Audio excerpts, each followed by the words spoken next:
Bom dia, com fé em Jesus Cristo. Amém.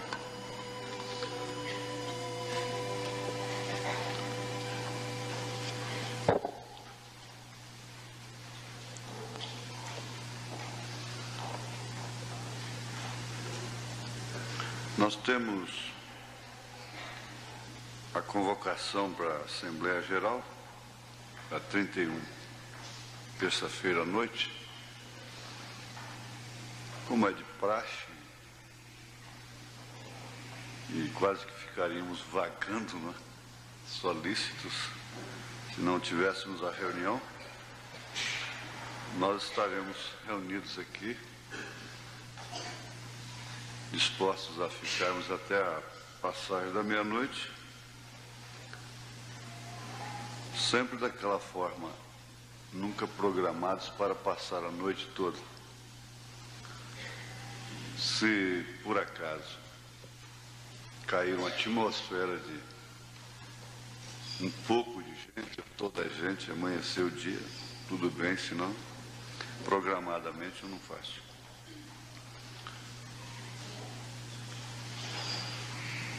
Agora, a convocação foi feita dentro dos ditames da lei, dos estatutos, de forma tal que quem tivesse algum assunto para pôr na ordem teria que ter trazido, no mínimo até hoje, né? Indicação de outros, qualquer explicação particular, solicitação. Não vai surgir nada de última hora, que isso daria confusão, estaria fora da ordem do dia. Uma assembleia, a gente faz a ordem do dia. Discute-se, apresenta os planos, as queixas, seja o que for, as solicitações, em tempo. Nada de última hora, que na hora da eleição, levantar alguém com assunto que não foi posto em ordem do dia. É bom sempre explicar esses detalhes, muito embora sempre os irmãos entenderam essa parte. E como eu sempre disse, eu não tenho por que substituir ninguém. Se tem que haver substituição, tem que partir do corpo, né? Isso teria que ser discutido, apresentado até, no máximo hoje, né? Que ainda daria tempo, né? Mas depois disso não há mais tempo. Então não haverá, como sempre não houve, coisa contrariando a ordem que surge de imprevisto sem pôr na ordem do dia. Acho que isso está bem explicado, não é?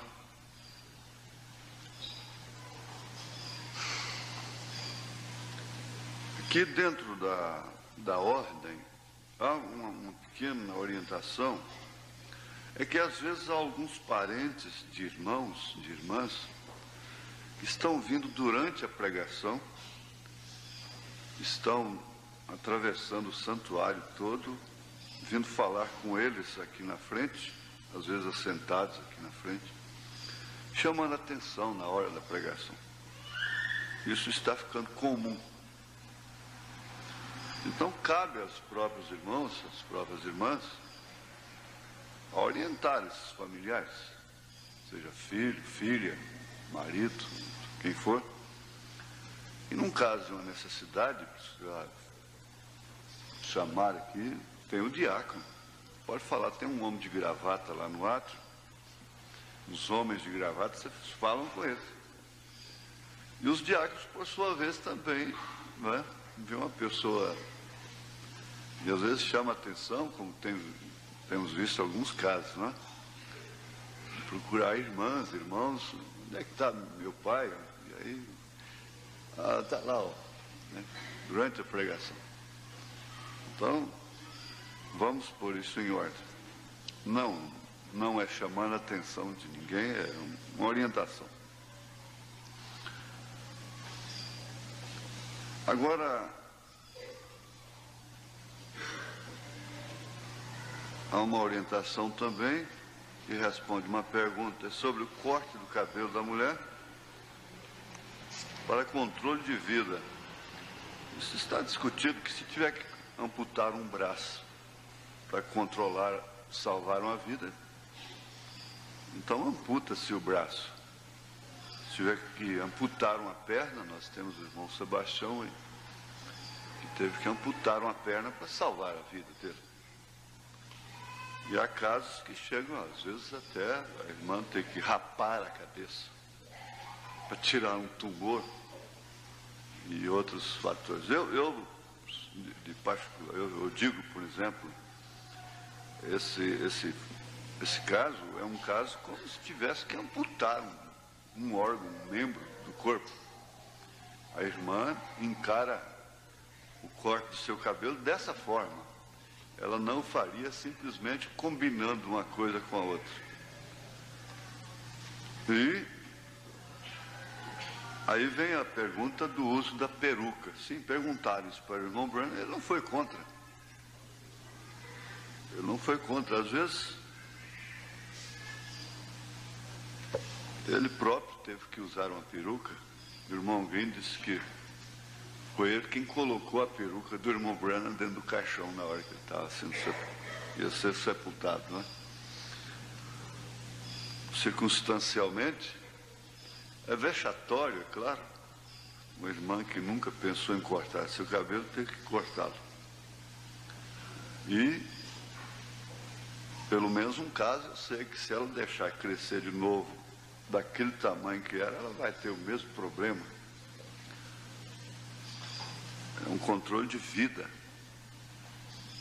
O profeta diz, em relação à mulher operar para não criar, disse, se é um controle de vida, eu não mataria uma mãe por causa de uma criança, não é? E aí inclui-se também o lenço no santuário. Irmãs, usar lenço no santuário. O que tal usar lenço? Não, nós não temos nenhuma escritura. Eles confundem, às vezes, a congregação cristã do Brasil condena isso. Por causa de 1 Coríntios 11. E eles não aceitam que o cabelo da mulher é o véu. É o seu véu natural. Eles não aceitam. Então a mulher tem que pôr o véu. Costume, inclusive, da Igreja Católica, que herdou, por sua vez, do cristianismo, lá do princípio, no resta dúvida. Agora, isso ficou bem patente, porque quando o profeta chegou, a mensagem chegou, se ele dissesse que era para usar véu, as irmãs estariam usando véu. Não é? É claro. Eu lembro que quando o irmão Juca veio para a mensagem, para a igreja, para o tabernáculo, não é? Bem, no princípio ele veio de uma denominação que usava lavar os pés. E a gente aí com o tabernáculo abarrotado para tomar uma ceira, coisa mais difícil do mundo. E ele disse, olha, pastor, gostava, irmão Joaquim, né? O certo é lavar os pés. Eu disse, irmão Juca, como é que nós vamos lavar os pés de milhares de pessoas aí? Não está nem cabendo o povo. Ficou nisto. Ele teve paciência. E quando chegou a mensagem, a gente arranjou o jeito. Isto quer dizer, né, que se a mensagem, se o profeta viesse e mostrasse, de acordo com a mensagem, que as mulheres deveriam estar no santuário com véu na cabeça, então as irmãs estariam aqui todas de véu na história. O que é até bonito, né? Mas, então ele mostrou que não é assim. Ele simplesmente disse, não corte o seu cabelo. É claro, com exceção, eu não vou ter que ficar explicando isso toda a vida, com exceção de um controle de vida, não é? Então, na questão do lenço, é uma questão muito pessoal. Ela não cortou o cabelo dela, quer arrumar um lenço. Eu conheço um irmão que ele tinha uma aversão atrativa pela esposa, porque a aversão atrativa é que você gosta da coisa ou da pessoa, mas tem aversão nela por determinadas coisas. Mas existe uma força que te atrai para ela. O irmão Branham diz que existe essa força na cobra em relação às mulheres, uma aversão atrativa. E então ele tinha aquela aversão de ver a mulher de lenço na cabeça. Ele não gostava, no íntimo dele ele não gostava. Acho que isso vai mais entre marido e mulher, né? Questão de gosto. E não é, uma mulher também não está sujeita em tudo a satisfazer o gosto do marido em coisas supérfluas, não é? Isso seria mais um capricho dele. Agora, a mulher sábia procura descobrir, né, se realmente, porque ele vai dizer, não tem importância, mas ela vai com o tempo, porque na convivência ela vai aprendendo, e ela vai descobrindo que, na verdade, existe aquela aversão. Ele tem atração por ela, é claro, mas ele não gostava daquilo. E com a sabedoria de Deus, com o tempo, assim, porque há circunstâncias, né? Há problemas circunstanciais, que a pessoa, até no Velho Testamento era observado isso, que se ele descobrisse defeito físico nela, ele podia repudiá-la. Inclusive ele e ela podia se casar com outro. A Bíblia, é que eu, estudando aqui com os obreiros, disse, olha, se no Velho Testamento disse que ela podia, então eu tenho que ouvir o irmão Branham citando aquela escritura do Velho Testamento, fazendo uso dela para aquele fim, não é? Porque caso contrário, porque nós, quando somos revelados em relação ao profeta, é o seguinte, quando somos revelados, é igual aquela pessoa que respondeu para o outro, não é? Ele disse, olha, a Bíblia diz que o peixe engoliu Jonas, e não tem peixe que engole um homem dentro do mar vivo, não tem. Ele disse, pois bem, se a Bíblia dissesse que foi Jonas que engoliu o peixe, eu creria da mesma forma, não é? Então é assim como se crê no profeta. Mesmo em coisas que ele pregou antes do tempo, naquela hora a gente não confunde, não discute, não é? Deixa aí em frente.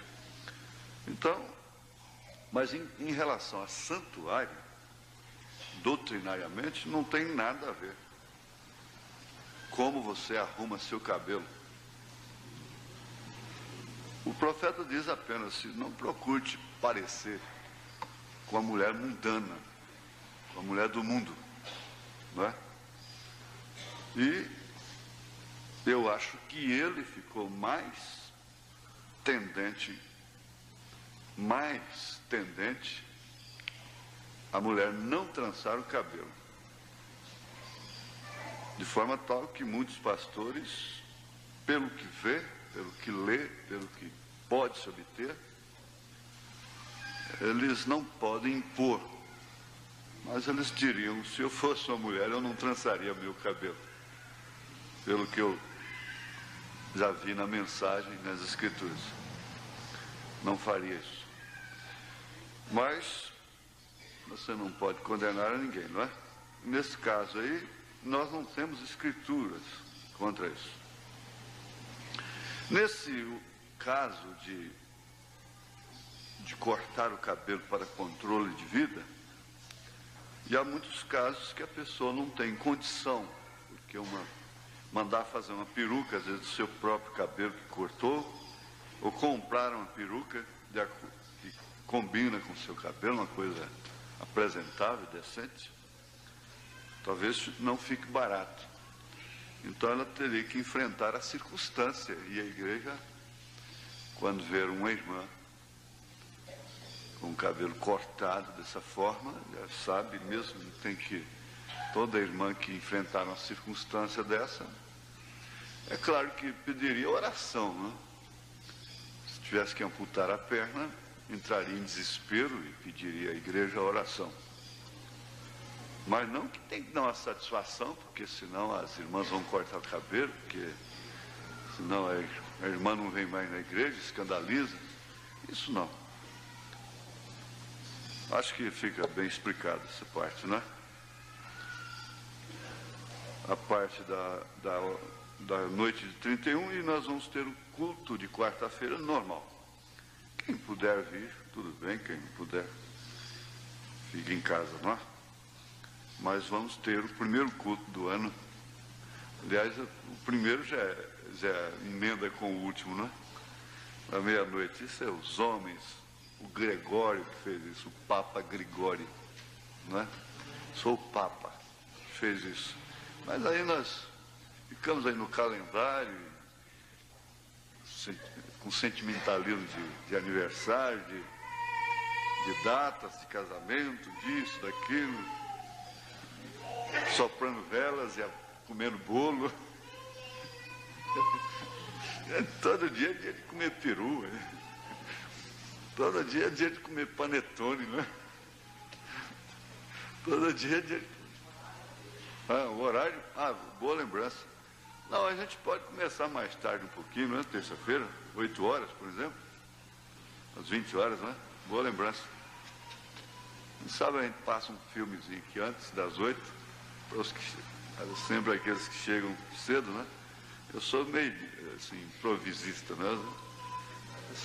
As coisas devem ficar sempre prontas por aí, porque na última hora é que saem as coisas assim. Vocês pensam, isso foi programado há um mês, não foi não.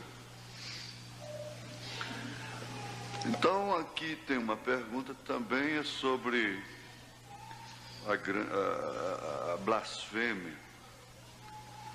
Se na grande tribulação tem jeito para a pessoa que blasfemou. Não, Jesus disse que não há perdão para a pessoa que blasfema. Agora, Deus não tem em conta o tempo da ignorância. Você não precisa temer em relação ao tempo da sua ignorância. Deus não tem em conta o tempo da ignorância. As pessoas que blasfemam são as pessoas que, uma vez conhecendo, elas atribuem ao diabo uma obra do Espírito Santo. As pessoas que mais correm o risco de blasfema hoje, elas estão na mensagem. Quando elas começam a julgar outras igrejas, outros grupos da mensagem, julgar pastores e coisas assim, elas estão na cabeceira, E aqueles que, se dizendo mestres, se põem diante do povo, ficam culpados das blasfêmias, né? Contra a mensagem, contra o profeta, mas nem no céu nem na terra, porque o Espírito Santo nunca mais convence aquela pessoa. Blasfemar contra o Espírito Santo leva a pessoa a ter a sua orelha furada, e ela é acompanhada de um adultério espiritual. Casamento, divórcio, parágrafo 201, por aí assim. Doutrinas falsas e coisas assim. Eu dizia, olha, o perigo está nisso aí. Por isso que eu sempre disse, vocês quando saírem, forem em outras igrejas, encontros lá fora, não sejam pessoas de porta de igreja, de crítica. Olhe somente o que está certo, o que é bom, o que você vê que está fora da ordem, qualquer coisa, não tome conhecimento, não comente aquilo. Não fique pondo apelidos nas pessoas, nas igrejas, não é? Como aqueles que chamam por aí. Não façam isso, não entrem nesse espírito, porque você pode incorrer numa blasfêmia e, sobretudo, revelar uma falta de educação cristã, falta de educação de berço, falta de capacidade, falta de temor de Deus. Então, não critique a ninguém, você não tem que saber o que está acontecendo com o pastor tal, pastor tal. Ontem à noite mesmo eu estava lendo, no livro de Jó, eu achei aquilo importante, parece que fica novo. Acho que eu nunca tinha lido isso, mas você lê uma coisa que fica gravado no inconsciente e te ajuda a se portar de uma maneira decente. Deixa-me ver aqui. Deixa-me ver aqui só um pouquinho, porque essa veio de improviso. Aqui tem a justiça do empregado com do servo, não é? E eu tenho quase certeza que é. Se o meu coração não, eu marco, está tudo marcado, mas porventura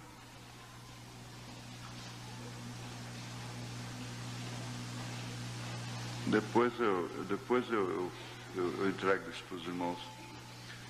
Ele diz assim que ele não havia se deleitado na queda daqueles que o odiavam.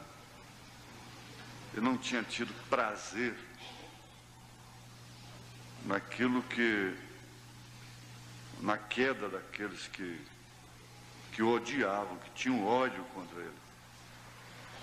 Eu estou com isso anotado e na hora certa eu mostro isso para vocês. Mas é isso aqui, você vai ler, você vai encontrar sobre essa justiça.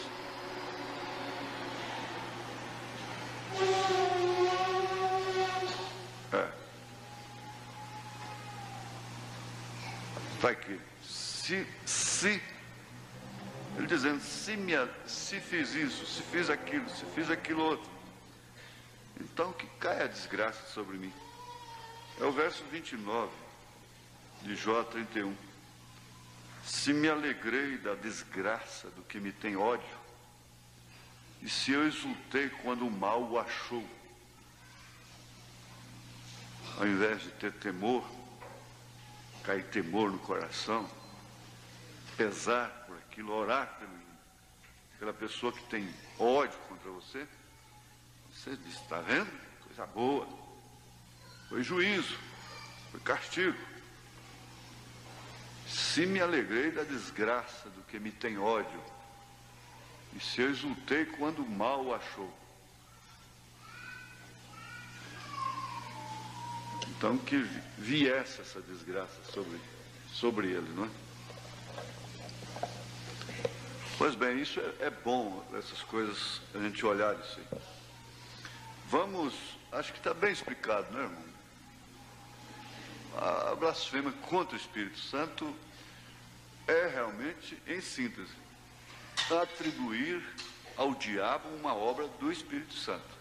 Agora, Deus está fazendo coisas que parece que na hora você toma cuidado, porque Deus não explica para nós, não, né? Vamos ficar de pé e vamos ler a Bíblia em São João capítulo 6, verso 53.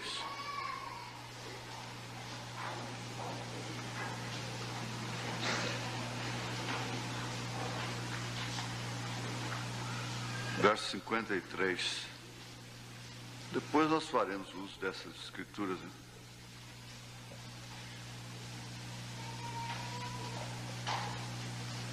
Jesus, pois, lhes disse: na verdade vos digo, que se não comerdes a carne do Filho do Homem, e não beberdes o seu sangue, não tereis vida em vós mesmos.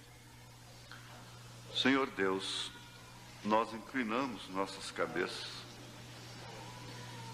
como sempre agradecendo. Não tem outra coisa a fazer. Nós acabamos de ouvir aqui numa oração que se o Senhor nos julgasse segundo a nossa justiça, segundo o que nós somos, ou segundo a tua própria justiça, nós estaríamos perdidos. Mas o Senhor tem nos tratado conosco através da misericórdia. E nós não podemos, não queremos abusar dela. E se infligimos essa linha, Senhor, se ferimos esta misericórdia, isso é um espinho para nós. É um cálice de amargura. É um cálice de fel. É a arena, é a fogueira que nós temos nesta era. É o que faz doer os nossos corações, como aconteceu com Davi. Nós te pedimos perdão dos nossos pecados e te suplicamos que nós possamos aprender mais de ti. Em nome de Jesus Cristo. Amém. Assentai-vos. Aprendei de mim, que sou manso e humilde de coração. Às vezes, você vai ter que viver a vida toda com uma ferida debaixo do braço, e que nem sua filha vai perceber. Conta-se daquela mulher que educou a filha, e a filha tinha repugnância por ela, lavando roupa, lutando com a maior dificuldade, mas ela tinha um mau cheiro, um mau odor. E a filha repugnava a mãe por causa daquele mau cheiro, se envergonhava dela. Depois de morta, foi que ela ficou sabendo, quando a mãe estava morta, lá estendida, que ela tinha um câncer debaixo do braço, uma ferida enorme.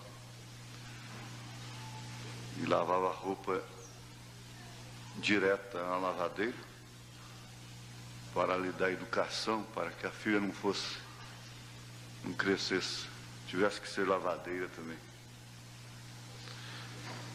Então, há muitas pessoas que estão nessa condição, pais, irmãos, esposas, diáconos, pastores.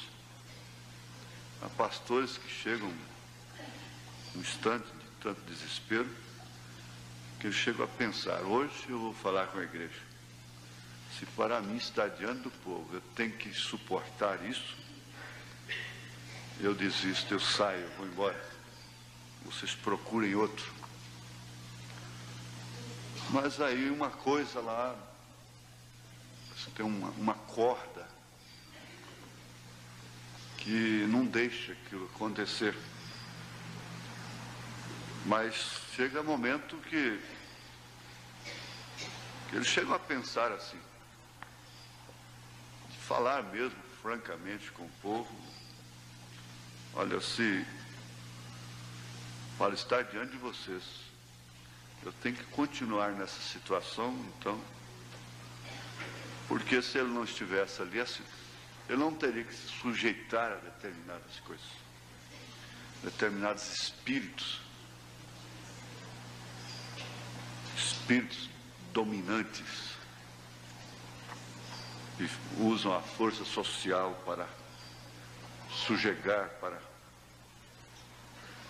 obrigar. Então, muitos deles entram em desespero, suicidam,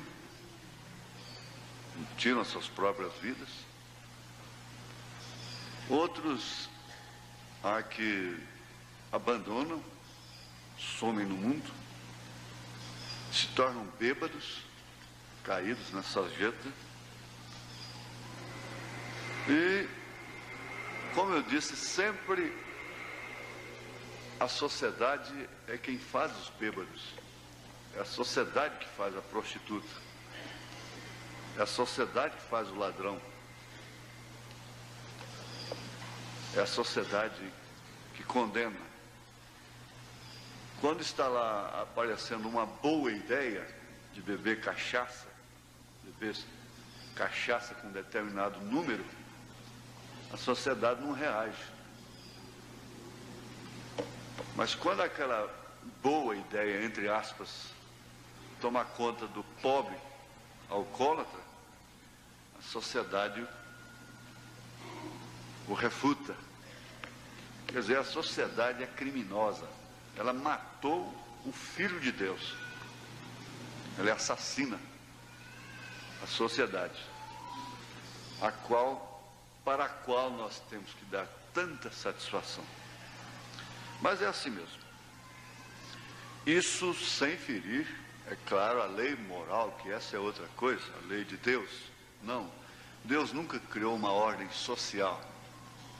Deus tem um princípio moral, uma lei moral, mas não uma sociedade, não uma ordem social.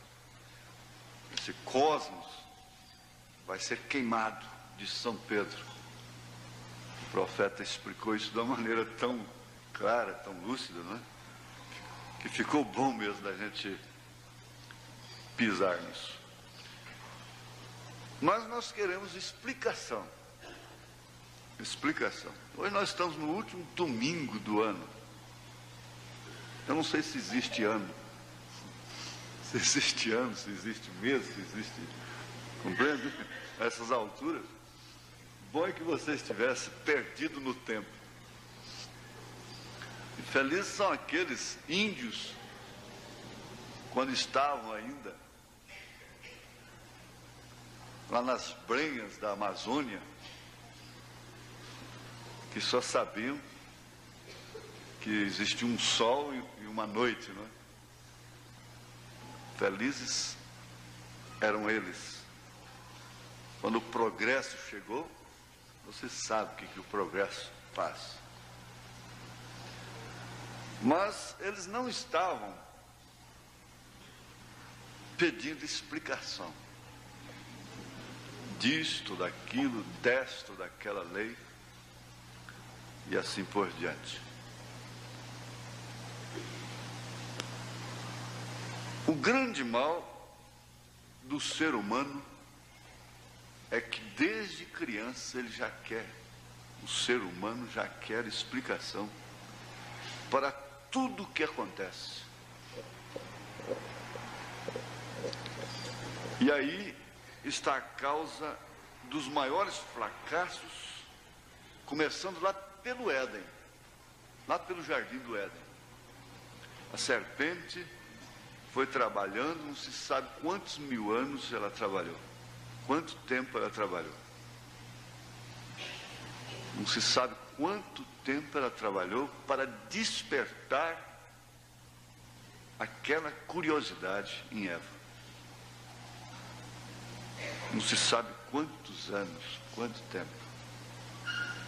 Às vezes uma mulher hoje, um olhar apenas, ela se vai. Mas Eva não foi assim. Isso ninguém sabe. O irmão Branham não explicou isso, não falou isso. Ele disse que apenas ninguém sabe quanto tempo. Ela foi trabalhando, porque quando ela tivesse despertada aquela curiosidade, que justamente traz uma explicação, o que seja uma resposta, traz uma experiência, traz uma satisfação, então aí viria a queda. É por isso que Paulo disse que a mulher sendo enganada, você olha isso lá em 1 Timóteo 2, a partir do verso 9, que não foi o homem, foi a mulher, e que por isso ela deveria estar em silêncio, ela não deveria estar procurando, perguntando, pedindo explicações, com as duas mãos na cintura, como se fosse uma mãe, daquelas bem enérgicas, pedindo explicação para o filho, pedindo explicação para o marido. E você vai ver que isso envolve os povos, as nações. É onde o profeta preferiu que o povo caísse nas mãos de um rei justo. Porque o rei não tem que estar dando explicações, satisfações. A vontade do rei não tem que ser apreciada por um congresso composto de cabritos vigiando horta, lobos vigiando ovelhas, raposas vigiando galinheiros. Você já pensou, você dizer para uma raposa, você vai vigiar esse galinheiro? Dizer para um lobo, apacenta essa ovelha. Dizer para um cabrito, você cuida dessa horta. É assim, é esse congresso. Suas leis. O irmão Berna foi contra a pena de morte. Mas você não fica enganado também, não. Você não pode ficar enganado. Que esse congresso nunca aprovará a pena de morte. Não é por princípios humanos, por temor de Deus, por princípio bíblico. É porque eles próprios teriam que ser. Seus filhos, estupradores, toxicômanos, traficantes, teriam que morrer.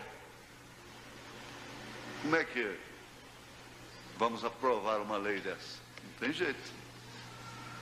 Agora, isso é uma circunstância que muitas vezes a circunstância te submete, às vezes até à vontade de Deus. Porque matar é matar, não matarás. Então, se o indivíduo não pode matar, muito menos a lei.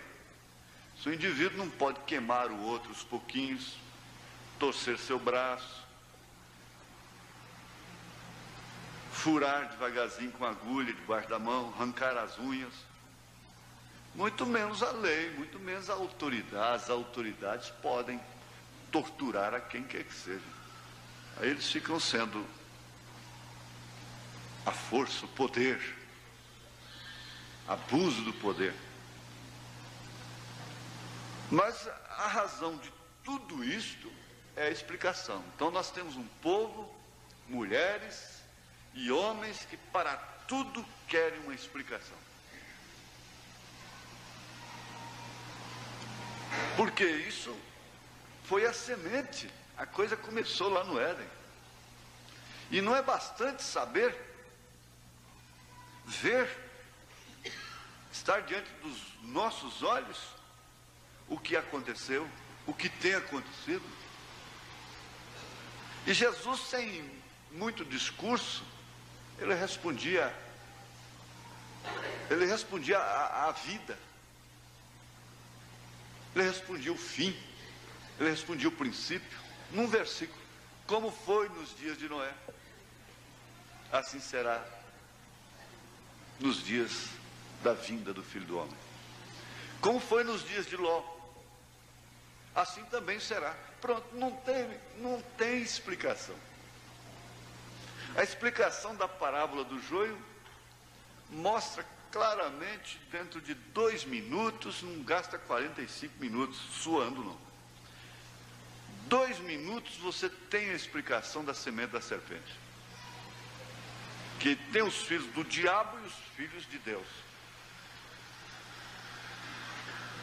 Tem a semente da serpente e a semente de Deus. 2 minutinhos.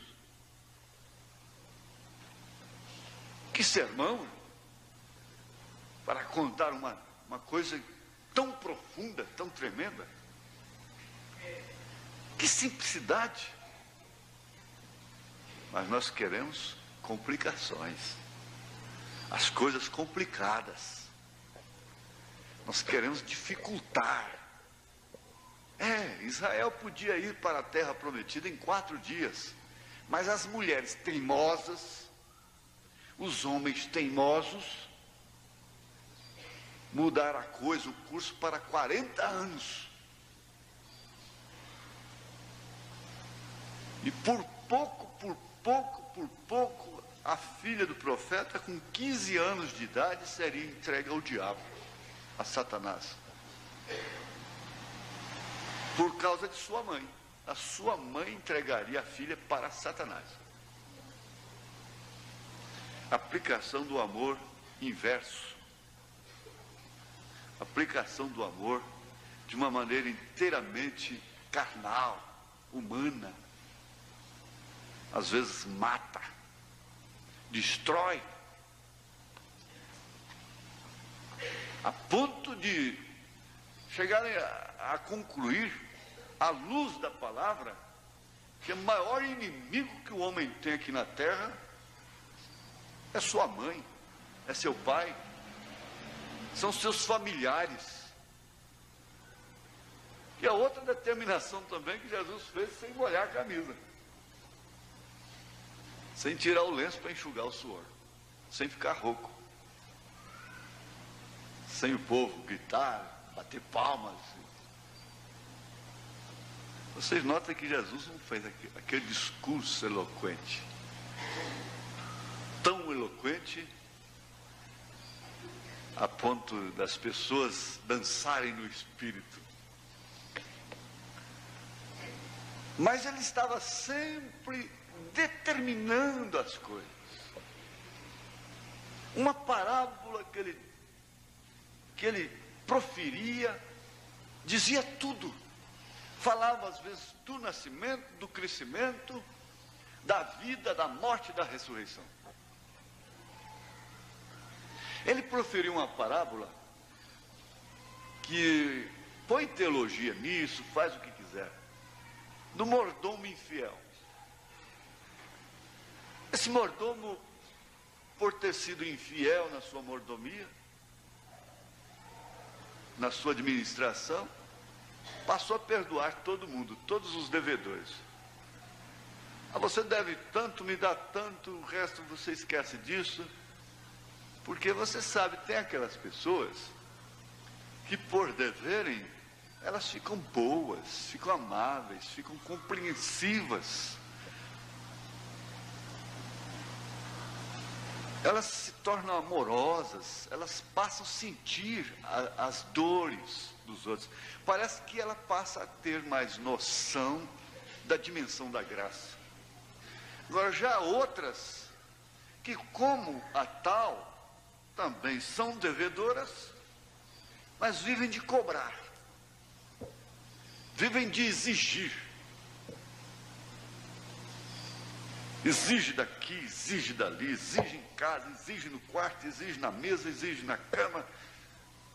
É tudo a seu bel prazer, as suas maneiras.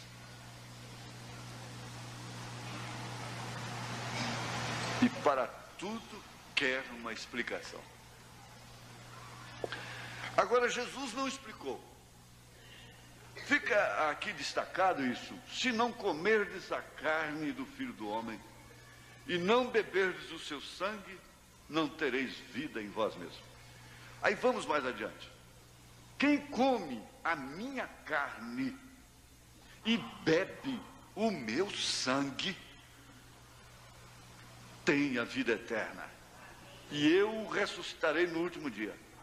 Porque a minha carne verdadeiramente é comida, e o meu sangue verdadeiramente é bebida.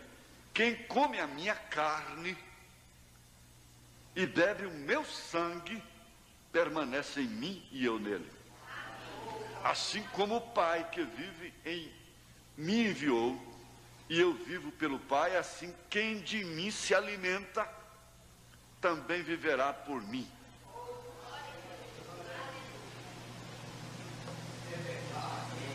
Quem come a minha carne e bebe o meu sangue. Agora, o irmão Branham gostou disso, isso é muito bom. Você sai com o seu cristianismo, ou vamos com o nosso cristianismo, ou seja, com a nossa fé que temos hoje, e vamos ficar ali naquela reunião de Jesus. Nós estamos assentados lá, e Jesus está lá na frente. Ele não está no templo com circuito fechado, ele não está num templo com ventiladores. Vamos supor que está ali na praia. E você está, para não perder uma coisa só. Escuta, mas será que ele está querendo dizer é isso mesmo? Ele disse foi isso? Comer da minha carne e beber do meu sangue. Bom, vocês sabem, mulheres que não cortavam seus cabelos, que não pintavam seus rostos, suas unhas, e que nunca um homem tinha visto a sua nudez, nem o seu próprio marido, que as horas íntimas eram cobertas. Nunca tinham visto a sua nudez. Vestiam-se lá embaixo e usavam um véu, um turbante, um lenço grande, uma coisa assim. Você conhece a característica. Homens que nunca tinham adulterado, nunca tinham roubado, nunca tinham matado, nunca tinham feito nada disso, ali, e sinceros de coração. E eu vou dizer, muito mais sinceros do que eu. E mulheres muito mais decentes do que as nossas. Muito mais submissas. Filhos, moças e moços que nunca tinham praticado o que nós praticamos na nossa mocidade. Ali, escutando aquilo, esperando grandes coisas. Comer da minha carne e beber do meu sangue. Esse povo foi todinho embora. Foi tudo embora. Não ficou, daquele grupo, daquela congregação, não ficou uma pessoa. Senão 12 apóstolos. Senão 12. Você medita um pouquinho nisto, pensa um pouquinho nisto. Na hora da grande fornalha, na hora da grande decisão, na hora que você não está entendendo, que você não está compreendendo, que tudo te parece uma loucura, vê se o Espírito Santo, o qual você crê que está no seu coração, pode te lembrar dessa passagem. São João 6.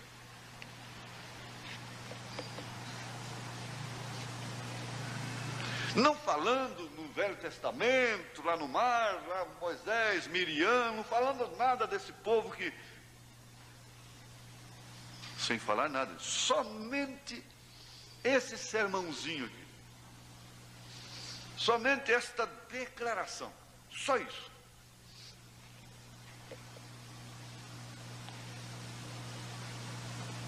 E quem não explica, confunde.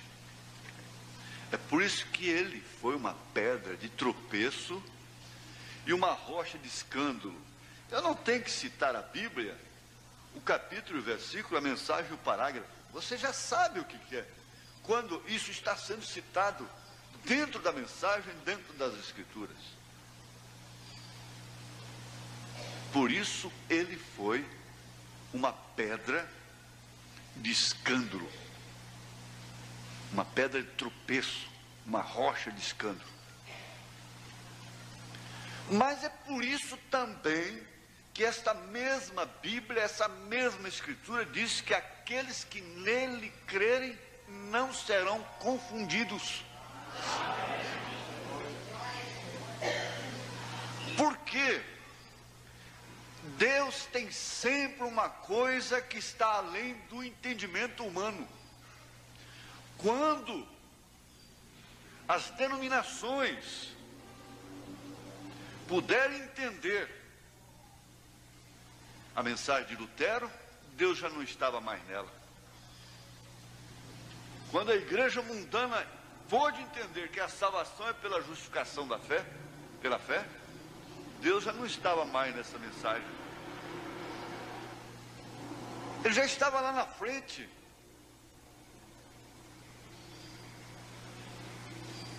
Com uma outra coisa que teria que ser rejeitada, que não podia ser compreendida no momento. Você tem que cair em si. Há coisas que você não pode entender no momento. Que Deus está fazendo, está. O resto, tudo, as igrejas todas entendem. Entendem até melhor.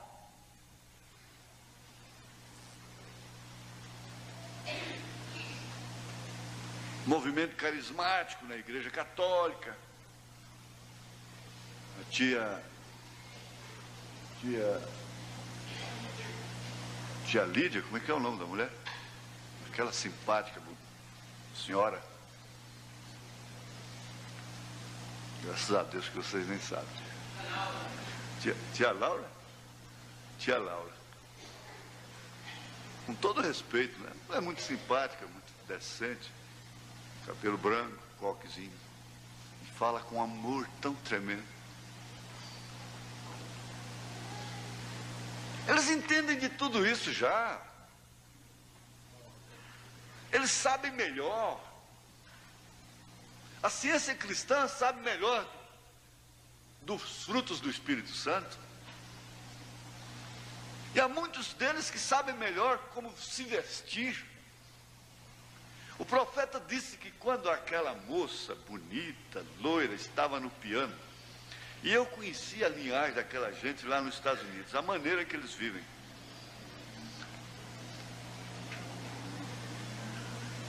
Eles não, para começar, nem andam de automóvel, não veem televisão, não tem rádio, não tem telefone, não leem jornal. Você sabe o que o irmão Branham disse? Eles têm muitas coisas que nós não temos. Vocês não vão pensar que o irmão Branham estava se referindo a coisas más. Ele estava dizendo, eles têm muitas coisas boas que nós não temos. Esaú tinha muita coisa boa que Jacó não tinha.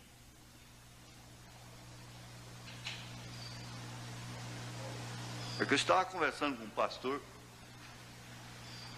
sexta-feira depois do casamento, e eu pude ver a coisa.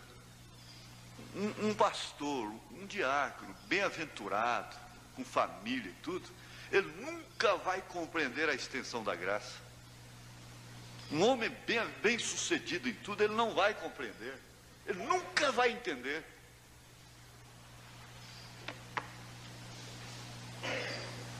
Um homem bem sucedido em todos os pontos, em tudo, ele não vai ter, nunca, porque ele nunca vai conhecer a largura, a profundidade, o comprimento, a altura.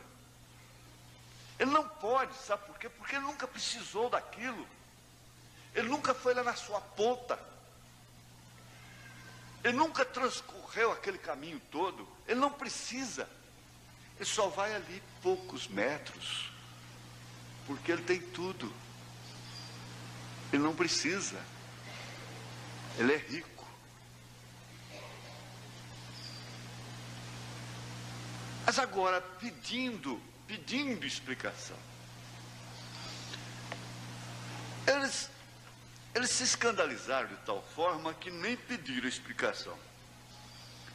Eles viraram as costas e se foram.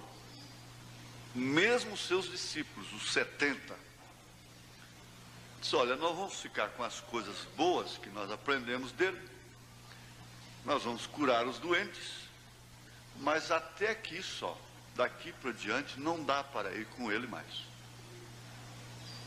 Daqui por diante não dá. Não é possível.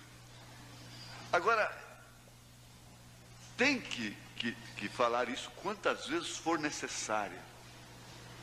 Quantas vezes for necessário.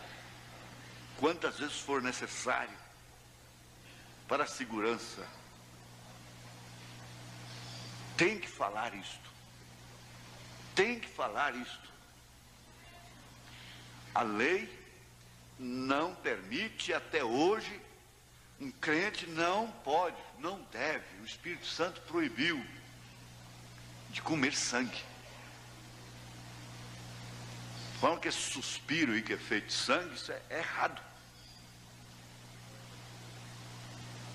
Qualquer comida que é feita de sangue é errado.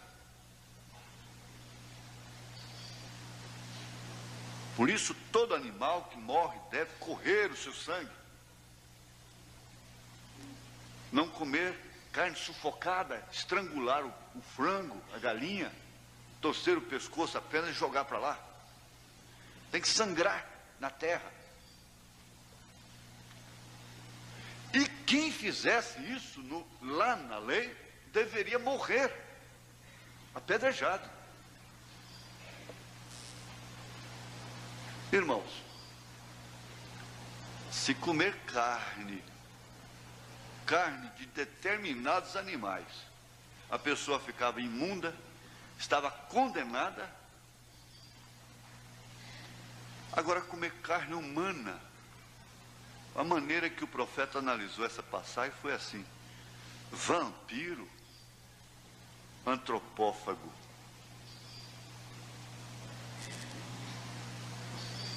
Antropófago, que come carne humana. Vampiro, que bebe sangue humano. Aí o irmão Branham, analisando, ele disse: vejam, ele quer que a gente seja antropófago, vampiro, comer a sua carne e beber o seu sangue. Agora a letra é essa. Essa letra mata. Matou aqueles.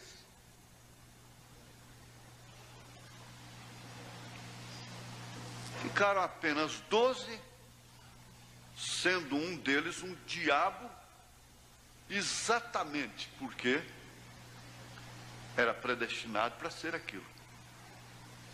Questão de predestinação. Era o Judas Iscariotes.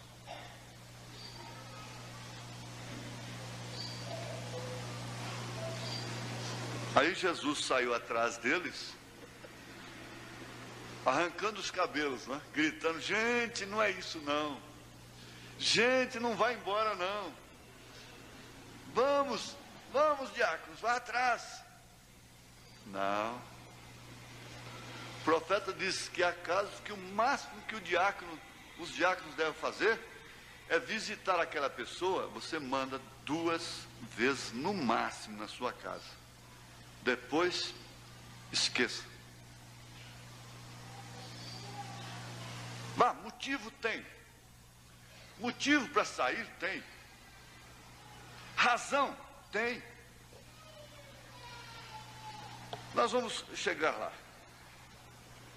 Deus, como um verdadeiro líder, como único e verdadeiro líder, ele não discute. Você sabe que muitas vezes, em guerras, em circunstâncias decisivas, muitos homens, famílias pereceram, porque a mulher ficou atrás, puxando. Não podia seguir. Tinha que haver uma explicação. Meda. Há pessoas que saem de 2.000 milhas, 3.000 milhas, saem do outro lado do mundo para vir pegar uma palavra minha. E você, Meda, minha esposa, não pode entregar isso? Não pode confiar em mim agora?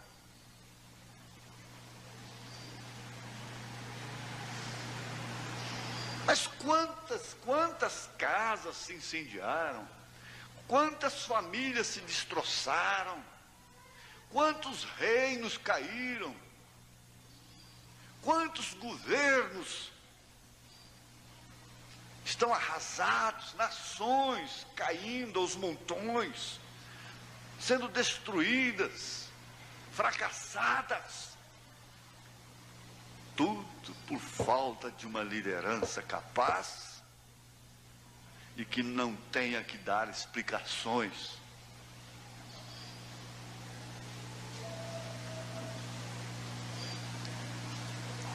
Aqui na mensagem, o 7º selo, parágrafo 108, o irmão Branham disse: quando chegou a Pedro, ali havia semente escolhida. Eles todos o viram. Todos os que o Pai me tem dado, tem passado. Eles viram como ramo isso.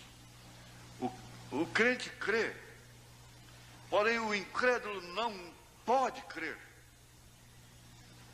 Eu respondi uma pergunta sobre a ceia. Está bem. Como é que vai se dar a ceia? Somente para os verdadeiros, meu irmão. Você começa por aqui, você é o verdadeiro, está lá na frente. Você é. E aí então, você se esquece de que há 3 classes de crentes ali. Então você vai ter que dizer: bom, você é da classe verdadeira, toma ceia. Você não, é da manufaturada, fica para lá. Você é do incrédulo, opa, fica para lá. E nós vamos ficar aqui então, barrando as pessoas. Só vai tomar a comunhão aquele que for verdadeiro. Ele tem uma estrelinha na testa. Ela tem uma estrelinha na testa. Aí a gente vê que quando a luz desce na pessoa assim, ó, é verdade.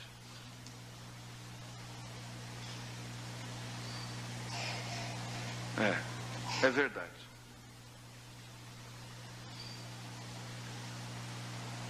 O incrédulo não pode crer. Portanto, se alguém quiser discutir sobre a semente da serpente, por exemplo, ou sobre outras coisas, e quando você o mostra, eles não lhe escutam, simplesmente distancie-se.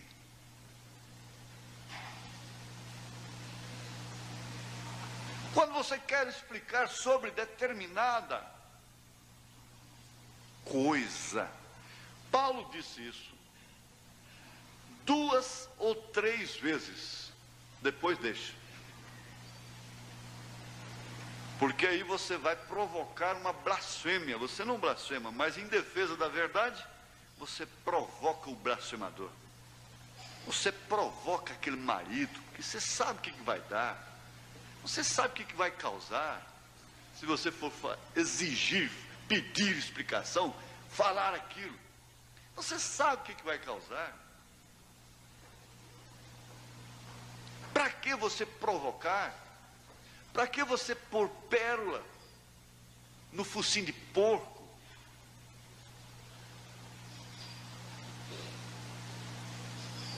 Há muitas moças que são uma joia.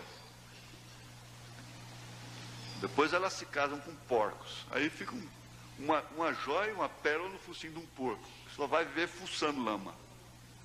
Fuçando lama. Olha, quer descobrir que aquilo é um fuçador de lama, um fuçador de doutrina, um desrespeitador de ministérios, aí é tarde, acabou. Mas quer? Você pode passar o filme do futuro. Elas querem a si mesmo, eles querem a si mesmo. Mas,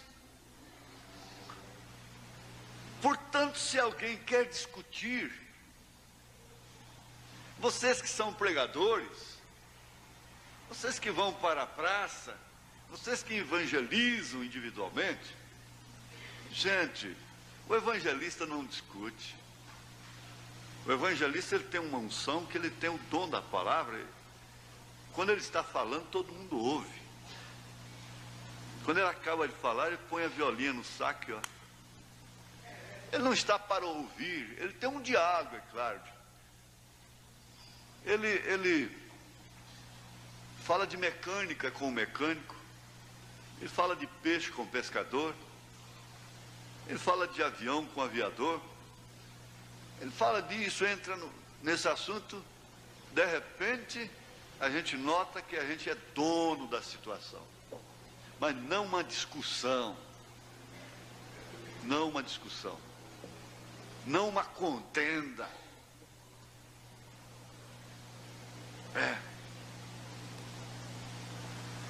Distancie-se, simplesmente distancie-se. Quer discutir? Quer? Quem quer discutir o assunto? Não, o discutir aqui é num bom sentido. Aqui, alguém quer discutir? Quer ajudar? Distancie-se, deixe-os. Eu tenho encontrado irmãos, meu Deus. Irmã, por favor, você não vai fazer ninguém ser eleito, não. Eu disse, alguém pergunta por determinada pessoa ou por determinado problema, eu digo, não, aquele caso ali é só para a palavra falada, por que você está preocupado? Você não pensa que essa oraçãozinha de quem vive mendigando nos pés de Deus vai fazer isso, não? Isso aí é para a palavra falada. Esse tipo de problema é para a palavra falada. Aqueles anjos lá, diz o irmão Branham, que Gabriel disse, pai, deixa eu ir lá, eu não vou impedir, eu vou impedir que eles sejam lançados na fornalha. O pai disse, não, isso não é para você. Aí o desgostoso falou, olha, eu fui ordenado, eu abri as comportas dos céus, enchi a terra d'água no dilúvio, deixa eu lá apagar aquela fogueira antes que eles jogam aqueles fiéis lá dentro. Ele disse, não, isso não é para você, isso é só para mim. Irmã, isso não é para você, irmã. Você quer discutir com Deus? Quer instruir a Deus? Paulo diz, quem pode instruí-lo? Quem pode instruí-lo? Quem pode dizer por que isso está acontecendo? Quem pode perguntar as coisas para Deus? Pedir satisfação? Isso não é para você, isso aí é para a palavra falada. Se estiver predestinado para ser requerido, será. Se não, não pense que você vai no rápido com aquela dor no coração de mamãe. Aquela mamãe, meu filho, minha filha. Não, Jesus, eu não vou no rápido porque eu não deixo meu filho. Não, Jesus, eu não vou no rápido porque eu não deixo minha filha. Não, não vai ser assim, não. Nessa hora não tem filho, não tem pai, não tem mãe, não tem mulher, não tem esposa, não tem marido, não tem ninguém, não. Essa hora é dou adeus a este mundo e vou embora. Fecha os olhos aí, caia morta, um colapso, um infarto cardíaco, fulminante, pum, pum. O dinheiro ficou no bolso, o relógio ficou no pulso. O carro que não podia nem triscar, está ali, nas mãos de outros. Naquela hora, todo mundo já tem uma brincadeira aí que diz: inventário, que minha sogra morreu. Assim, o irmão, quando a sogra dele morreu, porque era fazendeira, disse que pôs o braço assim na parede e falou: inventário, que minha sogra morreu. Não inventaram, não, inventário. Eu disse que o marido já estava lá no outro canto. Outra, Deus, outra.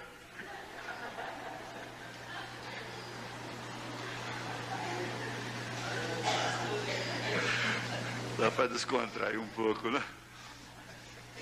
Mas é isso. Simplesmente se distancie. Não discute. Deus não discute nem tampouco seus filhos. Olha, você quer escrever, botar quadrinho na parede da cozinha, qualquer coisa?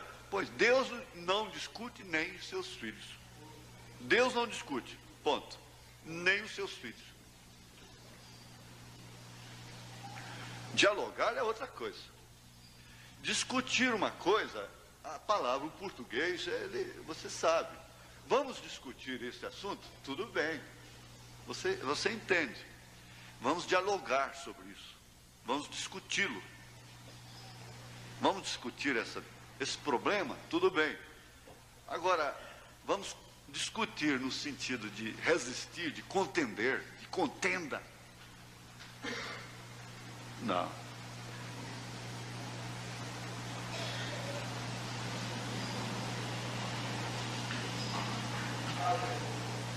Aqui, no parágrafo 162 do sexto selo,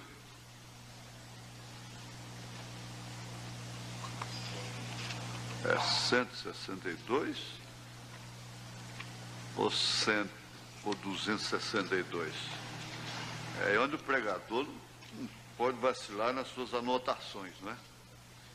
Espera aqui um pouco, 162, primeiro vou olhar.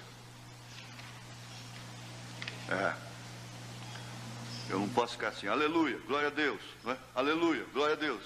Não. Nós é 262, está aqui. Mantenham-se amorosos. Amém, amem, amem. Amem a Jesus Cristo de todo o coração. Sejam simples. Sejam simples. Não tratem de imaginar as coisas. Simplesmente fiquem simples diante de Deus. Porque Deus só está na simplicidade. Não sejam orgulhosos. Não pensem que já são alguma coisa porque têm alguma coisa. Não. Porque quanto mais você as imagina, mais se distancia de Deus. Quanto mais você quebra a cabeça, você distancia de Deus. Somente crê. Crê. Creia somente. Mais nada. Absolutamente nada. Aí você volta aqui.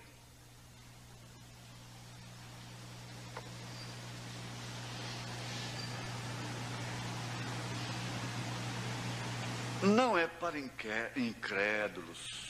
Determinados passos de Deus,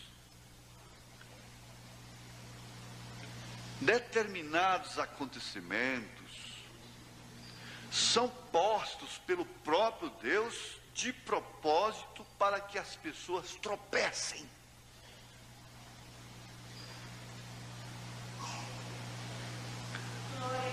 Ele disse, lá no deserto, Deus pôs tropeço propositalmente, para que as pessoas tropeçassem. Agora, teria que tropeçar em quem? Em Natã? Em Coré? Em Abirão? Não, ninguém tropeçaria. Teria que tropeçar em Moisés.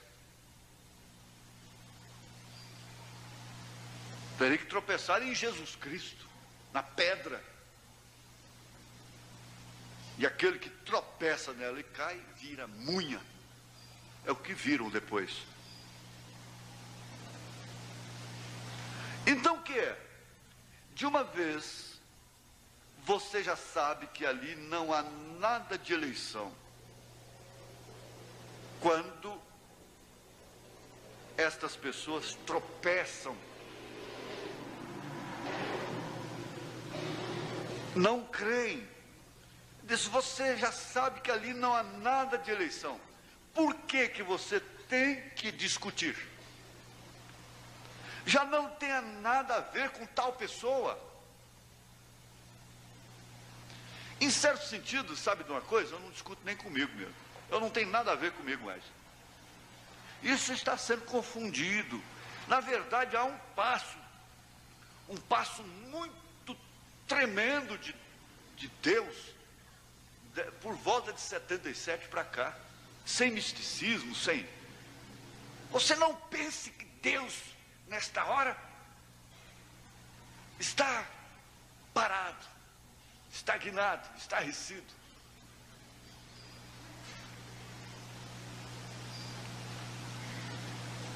Eu não tenho que dar satisfação nem para mim mesmo. Lhe vem alguns pensamentos, algumas tentações, que você nem tem que estar clamando o sangue de Jesus Cristo, lutando no espírito, se desgastando com aquilo. Você não tem que dar confiança. Você não pode dar confiança para aquele pensamento. Não dá satisfação para si mesmo, para o seu ego. O ego é o eu, que é o maior inimigo que eu tenho. Agora tem o eu sou, né, que nós ouvimos o irmão Hilmer pregar aqui. Que para mim, em paralelos, Deus fez e perdeu a forma. Vocês podem notar esse tipo de mensagem. Deus fez e perdeu a forma.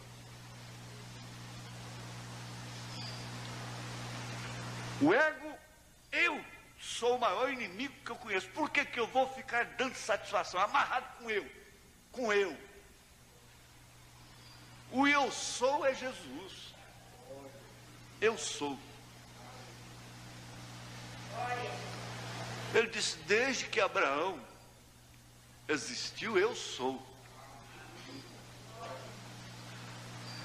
Agora, lá no Velho Testamento, com Moisés,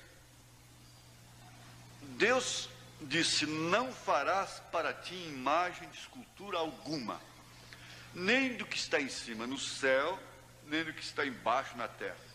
Agora, isso aí foi escrito por Deus com o seu próprio dedo, numa Bíblia cujas páginas era pedra, página de pedra. Deus escreveu ali, não farás, não e não, acabou. Não discuta. Depois vem e não escreve. Fala com o profeta particularmente. Faça 2 querubins. E coloque lá. Vai discutir? Você volta o tempo e vai viver lá com Moisés, ser seu auxiliar naquela hora. E vê-lo colocando 2 querubins ali dentro. Fazendo 2 querubins, imagem do que está em cima nos céus. Aí você pede explicação. Pede explicação. Sabe o que vai acontecer? Simplesmente morrer, mais nada. Simplesmente morrer. Então eu não quero explicar, nem para mim.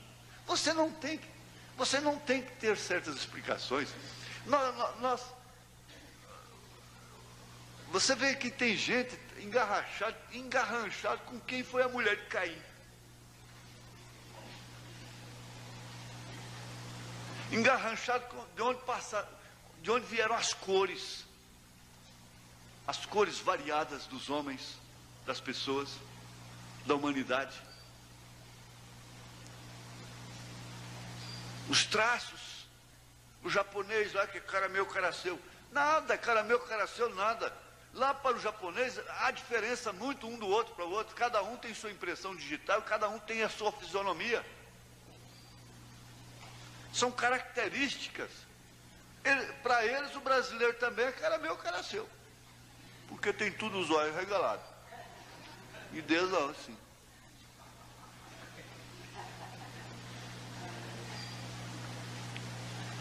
Olha, Deus não explicou para o irmão Branham por que ele orou por aquela jovem esposa, aquela jovem mãe, e ela foi curada quando estava condenada à morte. E depois lá mesmo ela partiu, ela morreu. O irmão Branham disse: Deus, eu quero uma satisfação. Meu Deus, mas ele pagou tão caro por isso, ele sofreu tanto.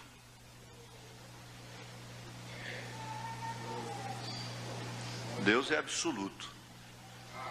Ele sempre virava para o filho dele que estava ao seu lado, sempre ao seu lado, com suas fraquezas e tudo, mas sempre ao lado do pai. Às vezes carregando um balde d'água de noite, problema de melancolia.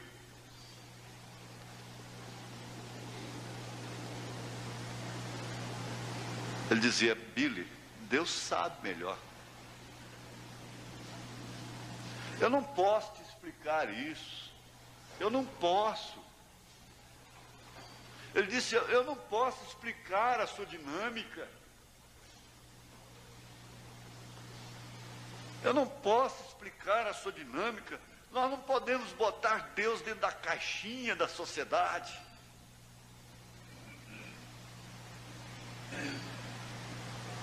Nós estamos fora do mundo.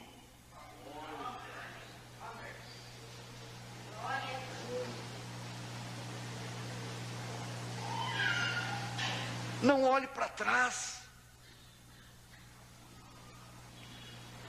Não é um tipo, mas pode ser aplicado. O Ló tem que sair antes da Sodoma ser queimada. Não é o tipo da noiva, mas pode ser aplicado. O próprio profeta aplica. Noé, às vezes, não é o tipo da noiva, porque Abraão está lá separado, está fora. Mas como aplicação, o Ló tem que sair de Sodoma e de Gomorra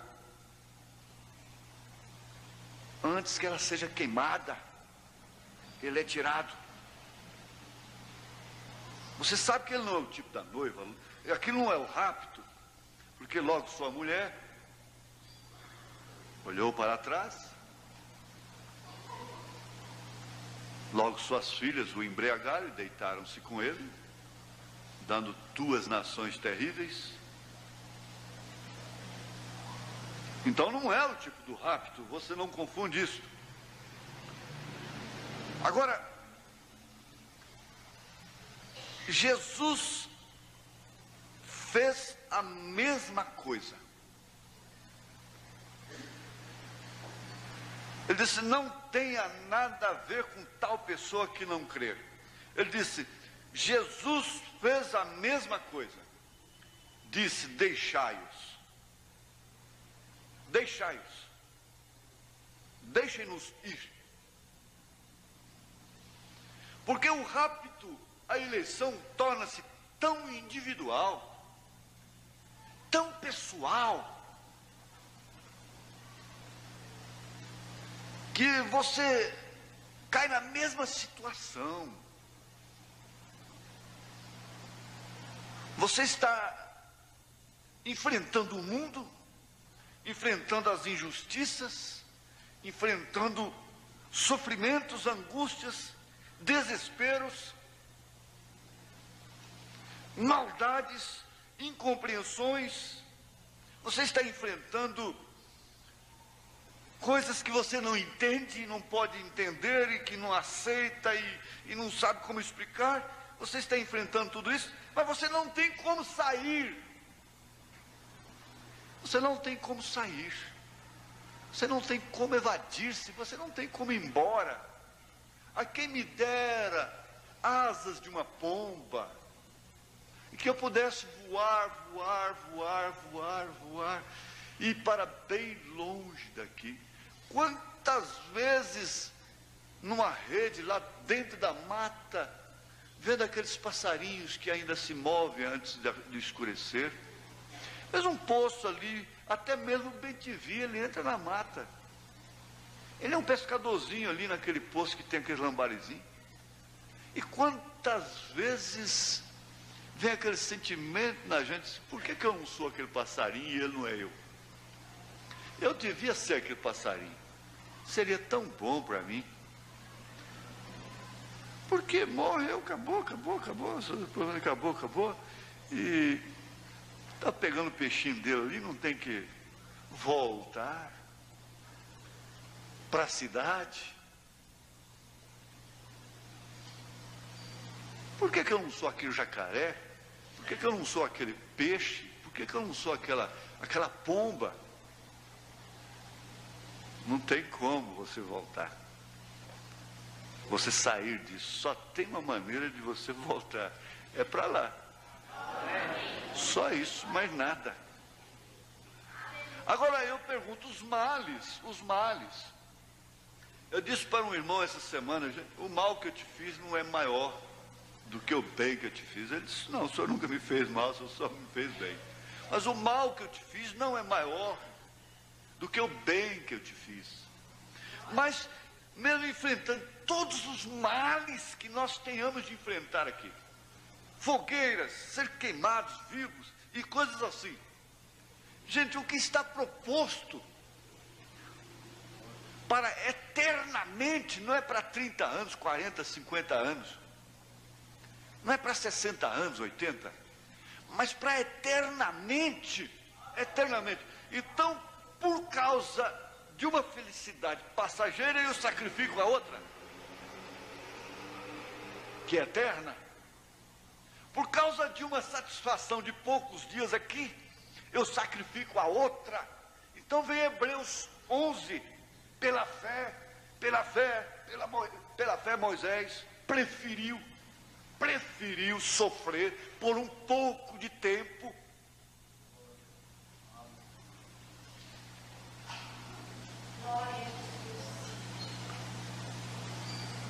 Não é tempo, meu tempo já foi embora. Não é tempo de continuar a pregação hoje. Deus não explicou para o irmão Branham. Bem mais tarde, ele havia se arrependido quando disse que Deus devia uma satisfação para ele.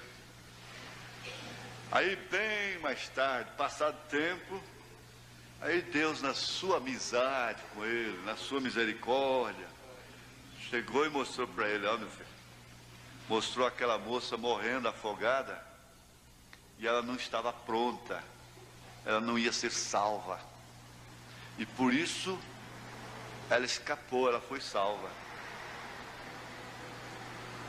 mas depois recolheu. Aquele menino lá da Alemanha, Deus disse para ele, ele não estava interrogando a Deus, ele estava perguntando para Deus se ele convia ir lá ou não, porque tinha até avião à disposição dele. A mulher era muito rica, a mãe da criança, e ele não ia sem Deus mandar. Aí Deus disse para ele, foi muito melhor essa criança ter morrido. Aquilo foi tudo para ele, foi muito melhor para a criança, e a criança estava salva. Eu não posso, por faltar pouco nós vamos terminar. Em João 6, onde nós estamos lendo na Bíblia, mostra uma coisa muito importante, que diz, uns tiveram motivo para ir embora, os outros tiveram motivo para ficar. Porque qual foi a resposta de Pedro quando Jesus disse, vocês também não querem ir embora? Vocês também não querem ir? Ele disse, para onde iremos nós? deveria estar lendo, mas para remir o tempo. Para onde iremos nós? Só de ti procede palavra de vida eterna. Então, é incompreensível, não tem explicação. Mais tarde, Pedro compreendeu que ao tomar aquela decisão, ele já estava comendo da carne e bebendo o sangue de Jesus. Ao tomar aquela decisão, porque tens escolhido este caminho estreito, o caminho difícil, tu tens andado pela tua própria escolha, tu tens tomado a decisão precisa e correta, e é o meu caminho, porque nestes momentos de decisões, uma vasta porção dos céus espera por ti. Que gloriosa decisão tens feito, e isso por si mesmo é o que fará cumprir a tremenda vitória no amor divino. Que tremenda decisão! Com essa decisão ele estava comendo a carne e bebendo o sangue.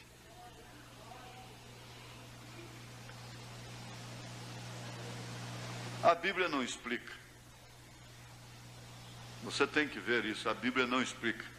Na mensagem de acusação, parágrafo 90, o irmão Branham diz: agora eu tenho que rodear, explicar sobre o que eu estou falando, e eu fico aqui dando um sermão, né, suando, mas a Bíblia não tem que explicar nada, ela simplesmente é toda a verdade. A Bíblia não tem que explicar nada, ela não tem que explicar, porque ela é toda a verdade. Aqui estão 4 palavras de sua grande corrente de verdades. Eu tratarei de explicar isto, e tratar de explicá-la claramente faria uma biblioteca. Não há maneira para eu explicar aquelas 4 palavras. Porém, agora vamos, pela ajuda dele, que fez com que ela fosse escrita, tentar explicar essas 4 palavras, trazer de tal maneira que as pessoas entendessem que não devem discutir a Bíblia, que não devem discutir a vida, que não devem interrogar, que somente crer.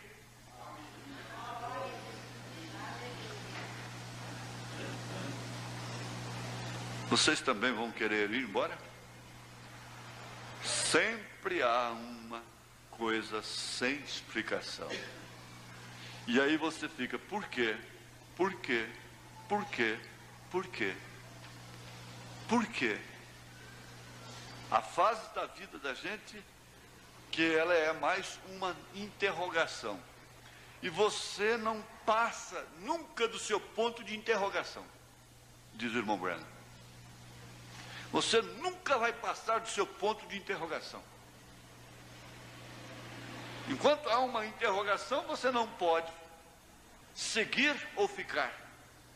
Não sei, por quê, por quê, por quê?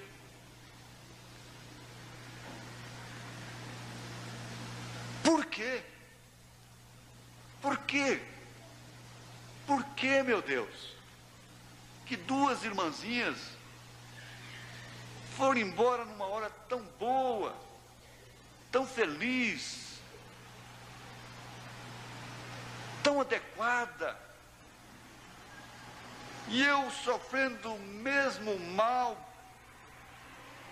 não fui. Por quê? Por quê? Por quê? Aí você fica, por quê? Por quê? Por quê? Por quê?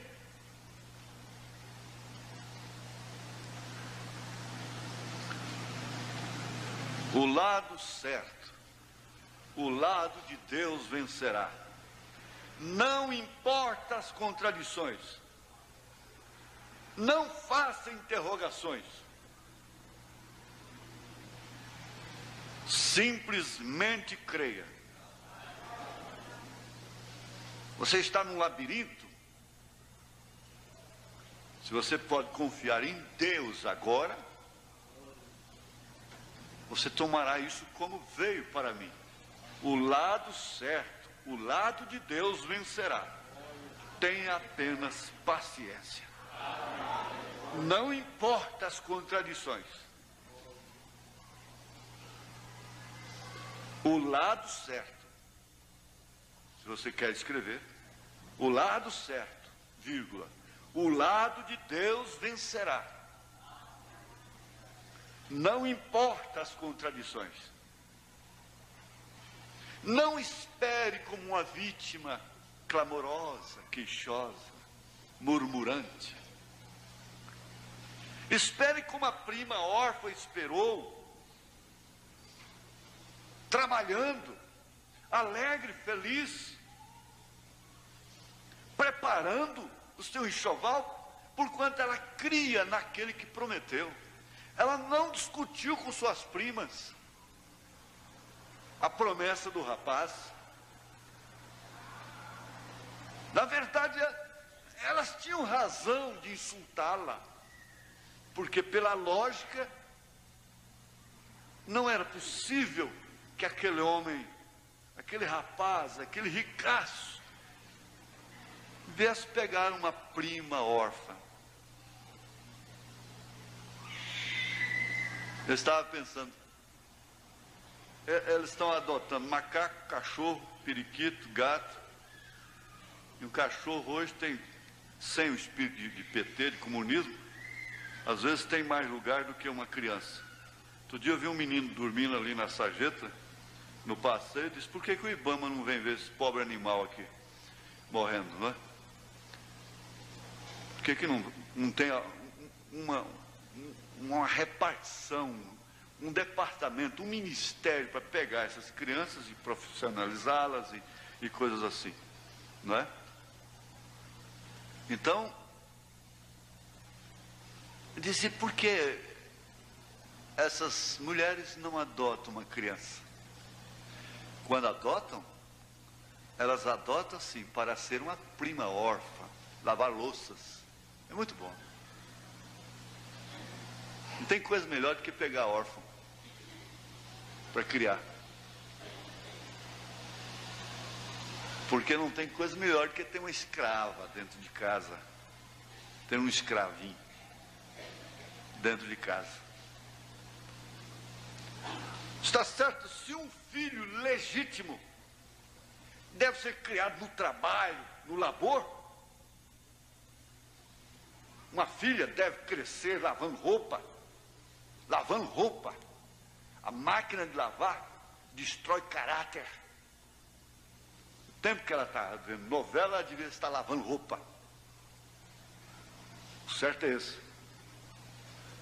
Ela devia crescer lavando roupa, vasilhas, fazendo comida, preparando-se para ser uma boa dona de casa. Está certo. Muito, é claro. Quem vai criar uma criança simplesmente para deixá-la lá no oratório lá? É claro que não. Mas que fosse criado como um filho, como uma filha, que deveria ser adotada de fato. Agora Deus faz isto. Você sabe que Deus faz isso. Ele predestina, Ele faz tudo e dá um tempo para ver se realmente você vai discutir ou não suas ordens. E aí então, sem mais tempo, nós fechamos o assunto simplesmente com isso. Aí então vem a adoção. Sabe por quê? Porque ele nunca discutiu as ordens do Pai. Ele nunca discutiu. Ele nunca pediu explicações. Nunca. Ele sempre interessou pelos negócios do Pai. Aí então o tutor vem e dá testemunho dele publicamente. Ele é vestido de branco e recebe adoção. Aí então é quando ele pode dizer: Abba, Pai. Abba, Pai. Que nós possamos chegar ao final não apenas de um ano. Como eu disse sexta-feira aqui, ao final de cada ano, dizer: foi maravilhoso dividir minha vida com você. Foi maravilhoso dividir minha vida com você. Outros dizem: foi um inferno dividir minha vida com você, né? Outros dizem: foi mais ou menos dividir minha vida com você. Mas que chegamos ao final da história e possamos dizer para Jesus Cristo com a nossa alma: Senhor Jesus, foi maravilhoso dividir a minha vida com o Senhor. Amém.